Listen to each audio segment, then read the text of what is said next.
Well, it is great to be here. As Elizabeth said, I'm from Dyersburg, so I like any excuse to get back to West Tennessee. And I don't get to, since I work in rural development, I don't get to come to the Memphis area very often.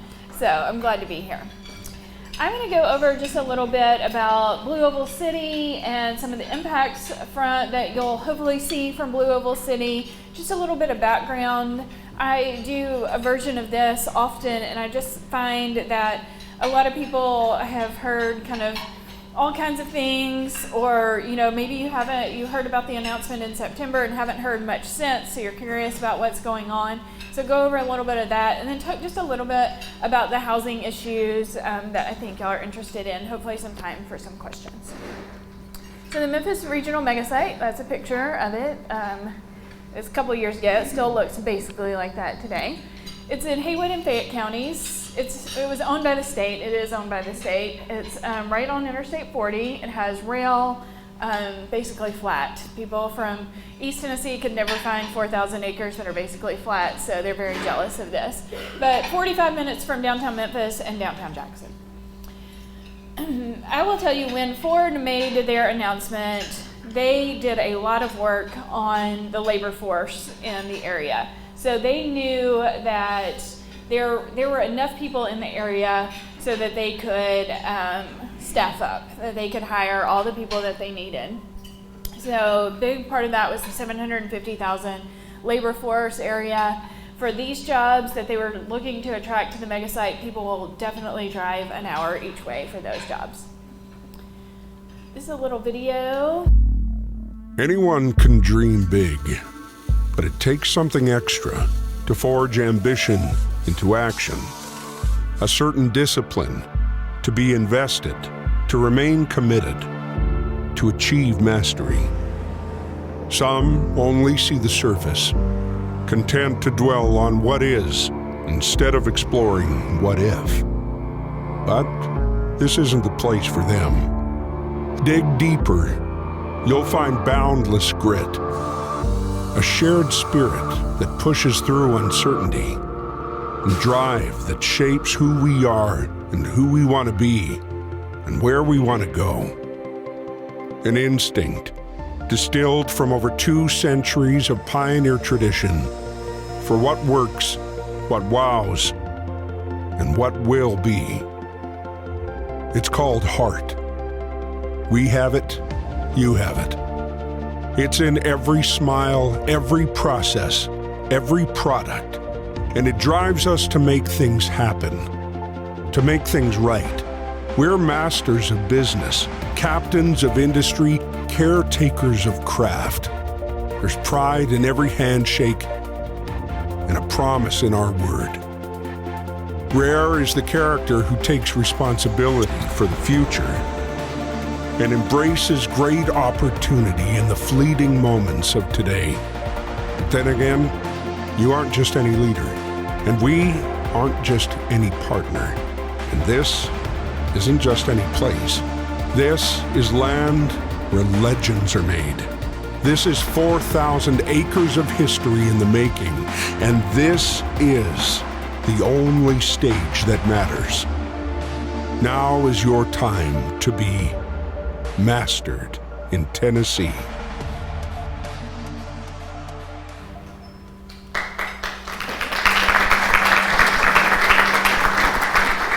Our marketing team does a great job with these videos. That's kind of the heart video. There's also a technical video that talks about the community colleges and the interstate access and the workforce that's around there and all those things. But that's what we use to market the industrial site. And then this is a statement, and I won't read it to you. I'm happy to send you this presentation after if you would like it, but it's from our commissioner about the EV industry in Tennessee and how important electric vehicles are to Tennessee's economy.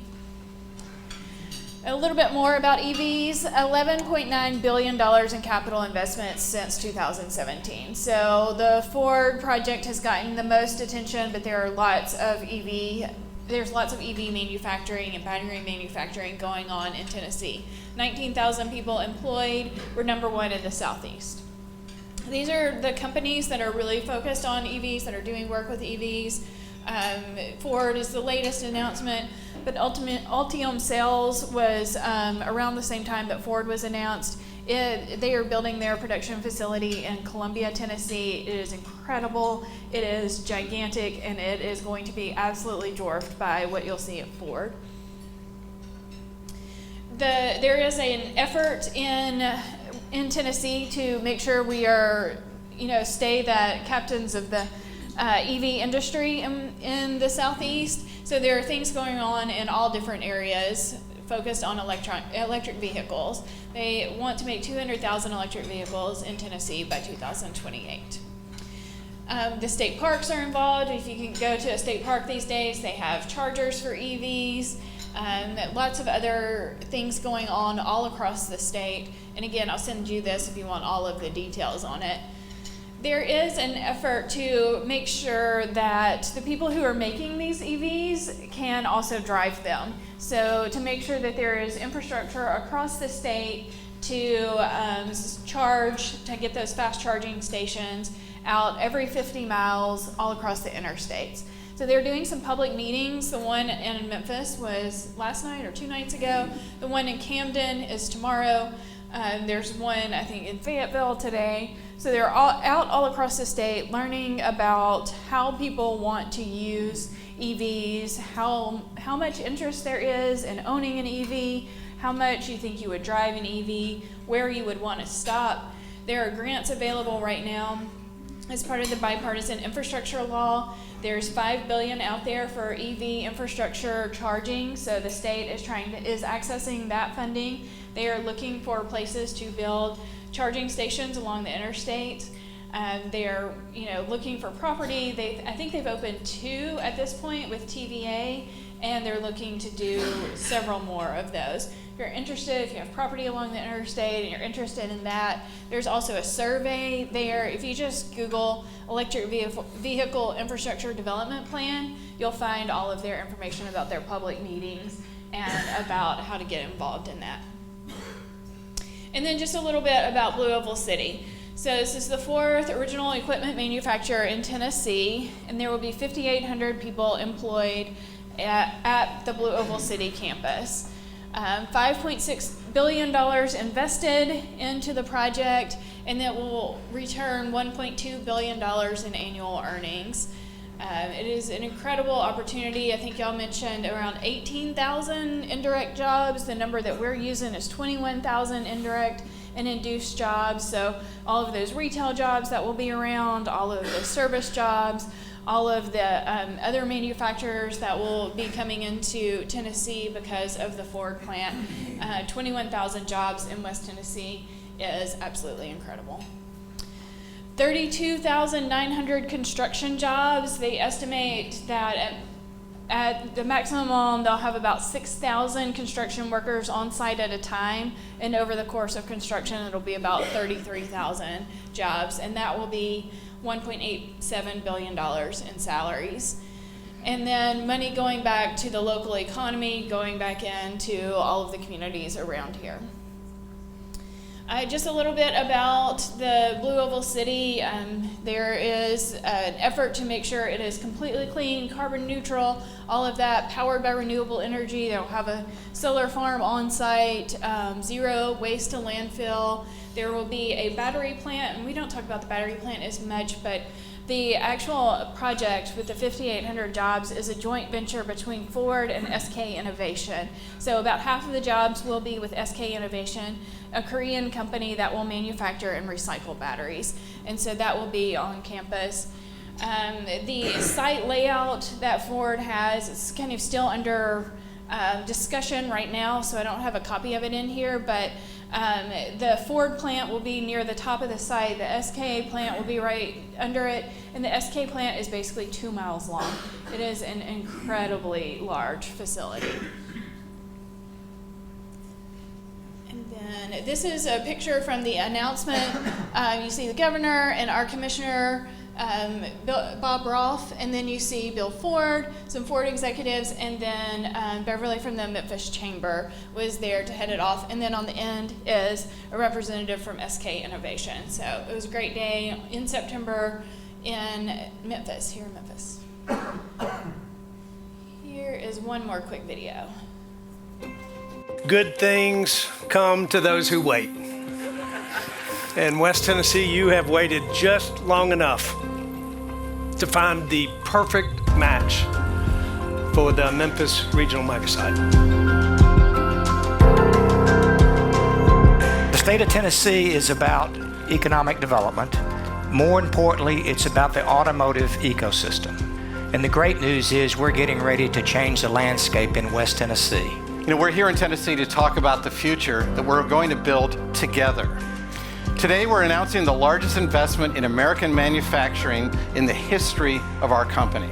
This new campus, which we're now calling Blue Oval City, will be built just up the road from the home of the Blues. And Blue Oval City will be America's largest vehicle and battery manufacturing campus, and it will be the first in the world that's carbon neutral. Back in 1913, Ford produced wooden wheels and the wooden body foundation for Model T Fords, where? Right here in Memphis, Tennessee on Union Avenue. 108 years after they started here, they're back. We're talking about breakthrough, incredible new electric vehicles built in Tennessee and built for America, and batteries that will power the trucks that power all of America. What this is going to mean to this area, this community, this part of the state, about 33,000 construction jobs. Once the facilities have been completed, we're talking about 27,000 direct and indirect jobs. I love your tagline, Built Ford Tough. In a handful of months, we're going to say, Built Ford Tough, mastered in Tennessee.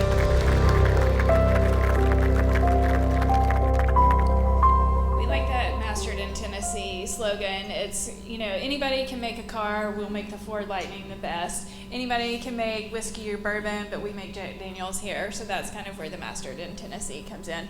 We use it all across the state, and it's been a great series of videos and taglines for us.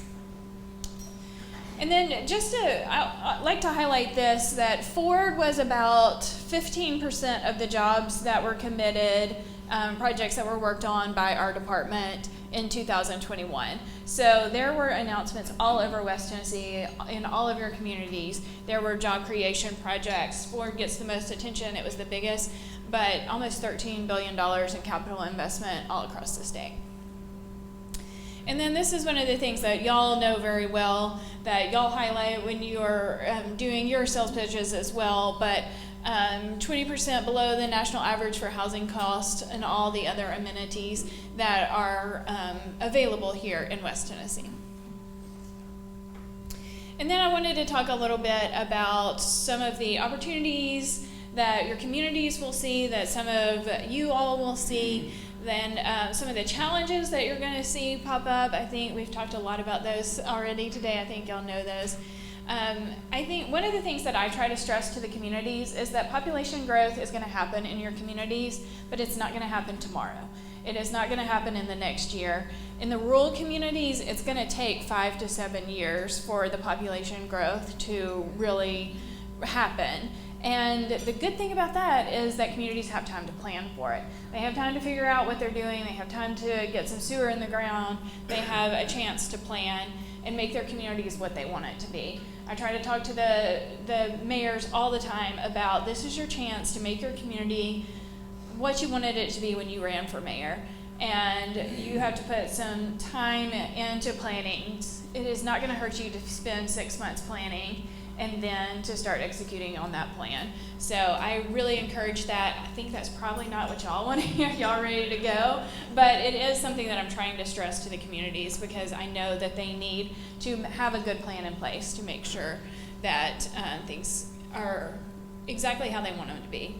The state has planning services available. We have about $5 million that we will be working with the communities to do planning. We're going to do lots of water and sewer planning. That's the request that I get most often. Planning for housing and where the housing developments are going to go, land use planning, population projections, all of that stuff will be available to the communities around the mega site.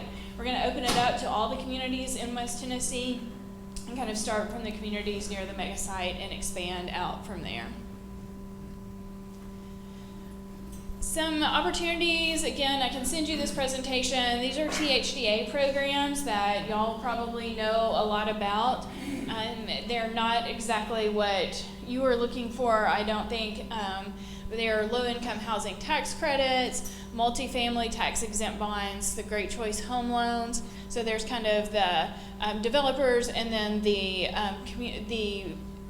home buyer programs, and then at the bottom are the community programs. So home is homeowner rehabilitation programs, National Housing Trust Fund. So these are the programs that are currently in place that THDA has that are available to communities and to home buyers.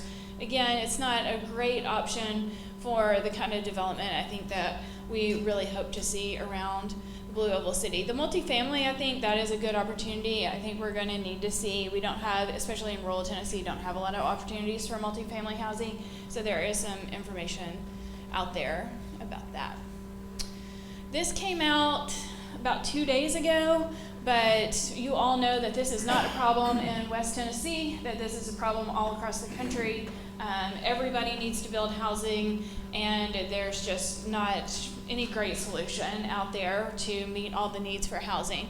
So the Biden administration announced the Housing Supply Action Plan just a couple of days ago. I don't know if y'all saw this coming out, but there will be a $25 billion housing supply fund that will go to state and local governments, housing finance agencies. So that will be to streamline housing finance tools. And the good thing about this, it will be available to 150% of the median income. A lot of the programs have to go to 80% median income or extremely low income programs. So this one will make sure it goes to families kind of more in the middle class. And one of the goals of the program is to align the federal funds to reduce costs and expedite development. I think that having this at the federal level, at the national level, will help the communities be able to do it at their local level too. I know one thing that we hear a lot is that it's just too complicated. Some of our rural communities who need the housing make it really hard for you to work in their communities. So I think it's great to have the federal government kind of doing this, and then hopefully there's some best practices that we can transfer down to the local government. It will also create housing for homeless populations and make some changes to the HUD programs to make them a little bit more accessible to everyone. We'll see how this plays out.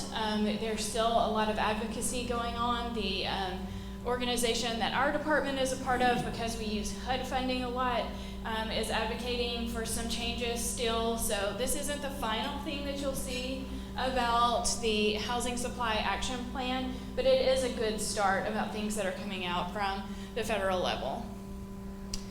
Some other opportunities, some things that y'all can help with understanding the local community's needs and what they want to see, making sure that you know what the community is interested in, that you're talking to the community. I'm glad to see Mayor Fitzhugh here. I'm glad to see economic developer Kingsley is here.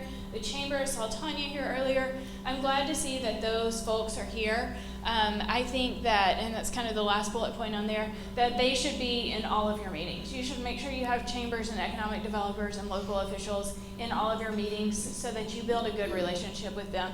You should be a member of the chamber. They should be a member of this organization. I think that you'll have to be talking to each other to make sure that you're meeting each other's needs. If the mayors don't know that you're having trouble with permits, then they can't fix it. If the mayor doesn't know that you're interested in developing in their community, then they can't help you find the property. We also have Blue Oval City Community Impact Meetings. If you want to email me or search for our website, you can sign up for our emails. We do meetings twice a month. We do usually one virtual and one in person somewhere in the region, where we talk about issues that the communities are going to see. We talked about opportunities for sewer development. I think that was the first one. We got an email, we got an update from TDOT on what are the roads going to look like around the site, because a lot of people are concerned, how do we get employees in and out? As well, we got an update from the Mega Site Authority, because people didn't understand after the Mega Site Authority was announced what it was going to be. So we gave an update on what does that do. All of those are on our website. We recorded those sessions, and so you can go back and look at them, and you can also join us for future meetings. Ford is going to come be a part of our meetings. We had one where workforce developers came and talked about what you can do to get your students ready for jobs in this area. So I think that is a good opportunity for y'all. Some challenges. It is really hard to do population projections, period. It is even harder to do it in something like this where we just don't know exactly what's going to happen. We don't know where people are going to live.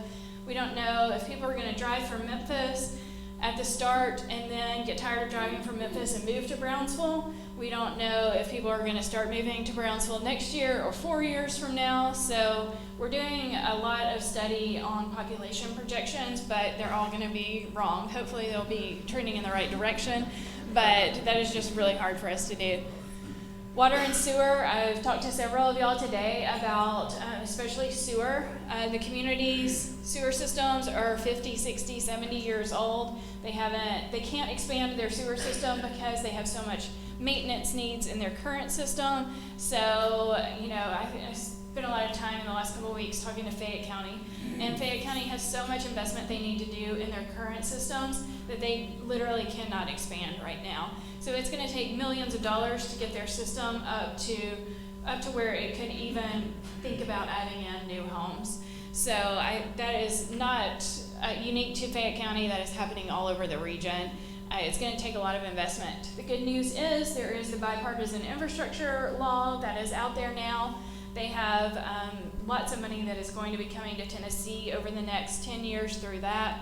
Each county and each city is getting an allocation of the state's American Rescue Plan funding, the COVID relief funding, to go toward water and sewer. So there is a lot of money out there right now, but there's also an incredible need. The state has $1 billion going toward water and sewer from American Rescue Plan, and that's barely going to make a dent in the need. You all know the supply chain and how difficult the supply chain issues are. I don't know that they'll be getting better, especially in this area, very soon. Workforce, you are all having trouble finding workforce. All of the companies in your community are having trouble finding workforce now. Rising costs, I think we hear that on the news every day now. That is the biggest concern for everybody right now, is how fast the costs are going up.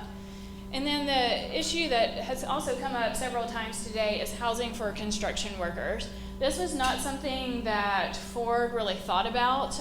They looked at rental housing availability. They looked at the hotels that were available in the area, and they felt comfortable with the housing that would be available for construction workers. But the communities do not feel comfortable with that at all, and we were getting lots of calls about what are we going to do for temporary housing, how are we going to make sure these construction workers have housing available, and we are trying to work with Ford to figure out what our opportunities are there. TDEC has started to get in requests for things like RV parks, so they're figuring out how to deal with those. Do we want RV parks around? How do we make sure that they are temporary, or that if they're going to be there permanently, how do we make sure that they are what the community wants to see and drive past every day? So that is an incredible challenge that we will be seeing for the next 5 years. Ford is scheduled to break ground. They're doing dirt work now. They're scheduled to break ground this summer. And then the facility is scheduled to be open in January of 2025. And then some of the work around the facility is going to continue through January of 2026. So we'll be dealing with this for several years. Some resources, there's our Blue Oval City Community Information page, our website, our rural development site that tells you about all the other programs that we have to support communities. We do a lot with industrial site development. We want to make sure that there are sites for companies, suppliers to land on when they are ready to start locating here. We do a lot of downtown development to make sure we're preserving the integrity of your community's downtowns and the history that makes your communities unique. We do kind of a 3-star program that is just general community development, where we do education to all your community leaders about things like workforce development. So we have lots of other programs available. Twitter at Blue Oval City is Ford's main communication device right now. So if you follow Twitter, they're going to have some other things set up over the next couple of months. They do have a site on their website. They have an email address. It's just blueovalcity@ford.com if you want to reach out to them. They have some other things that are kind of coming online to help communities, but that is the best way to kind of follow what they're doing right now. And then there is my contact information if you want to get in touch with me.